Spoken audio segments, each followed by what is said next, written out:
Guys, for today's video, magluluto tayo ng bistek, pork chop. Minarinade ko na yan.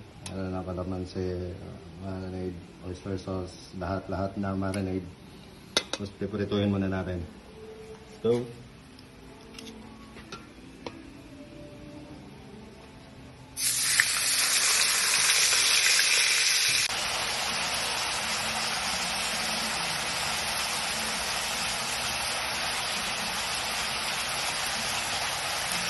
naprito na natin lahat.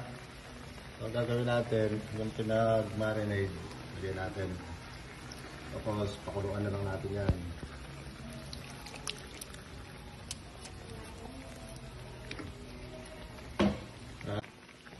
Ayan, tapos, lagyan na natin tubig. Pakuluan lang natin yan para lumambot. Ayan. So, iwanan lang natin yan. Lagyan natin tubig. Bago natin ilagay itong onion rings. So, papakita ko sa inyo yung unang niluto ko. Hindi ko na na-videohan pero papakita ko pa rin sa inyo. Ito.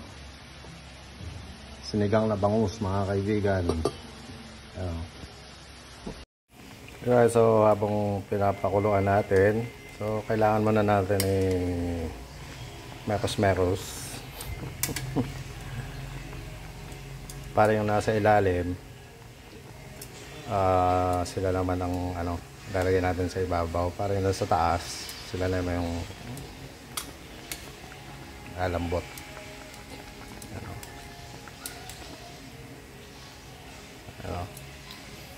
Ang gusto ko kasi dito yung pati yung taba niya is malambot.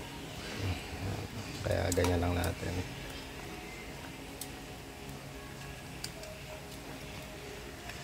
Yan, ang preparation dyan. Yan.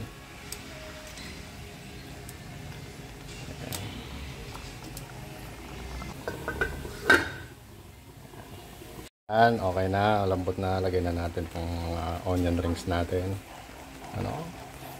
Wow! Dami sibuyas.